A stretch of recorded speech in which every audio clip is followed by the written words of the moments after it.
Morning, guys. We're on Micah chapter 3, reading from verse 8 to 12. And we're just looking at how Micah was quite a lonely prophet in one sense. And Israel has turned away from God. The false prophets have risen, the rulers have left God, and very much similar to where we are today. And it becomes a lonely voice. There's very few that are actually preaching the truth. And the message is not always easy to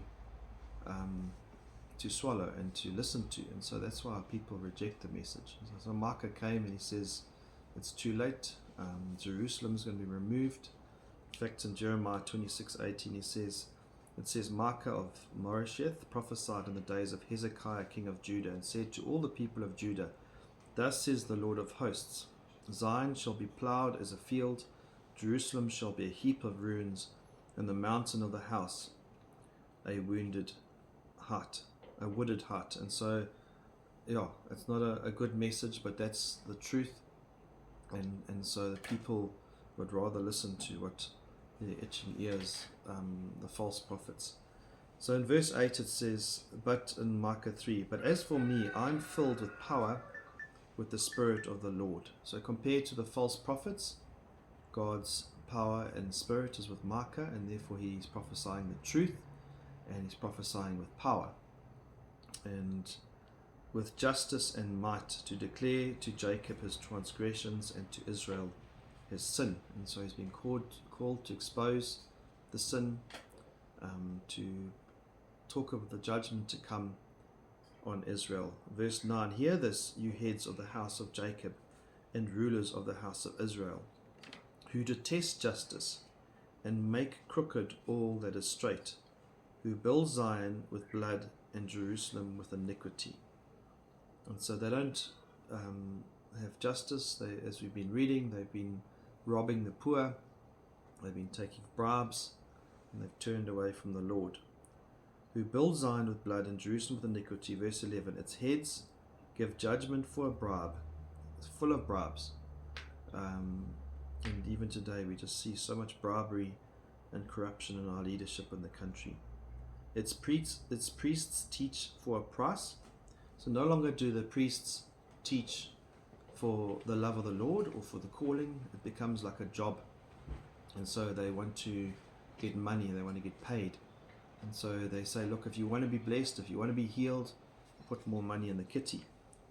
And it says, its priests teach with a price, its prophets practice divination for money. So if you want to hear from the Lord, then you need to come, but you need to pay a little bit of money, and then I'll tell you what the Lord wants. So it becomes a money-driven thing and not a heart thing, not a love for the Lord thing, a love for the people calling. Who build Zion, let me carry on. Yet they lean on the Lord and say, is not the Lord in the midst of us? No disaster shall come upon us. That's so scary.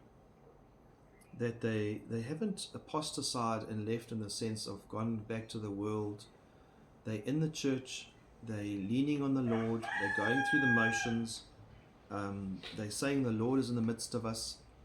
And because they're leaning on the Lord, but they're self-deceived. They think they're in the right place. And because they're prophesying and they're doing the things that they think they should be doing, they say no disaster shall come upon us. And that's a scary place, is that when God's calling you and convicting you of sin, you must respond, because a hardening can come where you carry on going through the motions, you think you're okay, meanwhile you're on your way to hell. And it's the majority. Remember, the majority of these prophets were saying this. And so the people are following the majority. So as soon as Micah speaks up, it says, no, not that guy. He's the false prophet. And he's bringing, harsh words we don't want to hear. And so today we've got to be very cautious that, first of all, we don't slip away and think that we're fine, but also that we're hearing the right voices, that we're hearing the right people speak the truth. Verse 12, therefore, because of you, Zion shall be plowed as a field, Jerusalem shall become a heap of ruins, and the mountain of the house a wooded height. And so because of this wickedness, God will judge. But how sad it is that they cannot see it coming. And so if you don't harden your heart today, if you hear the voice of the Lord calling you back, respond before it's too late.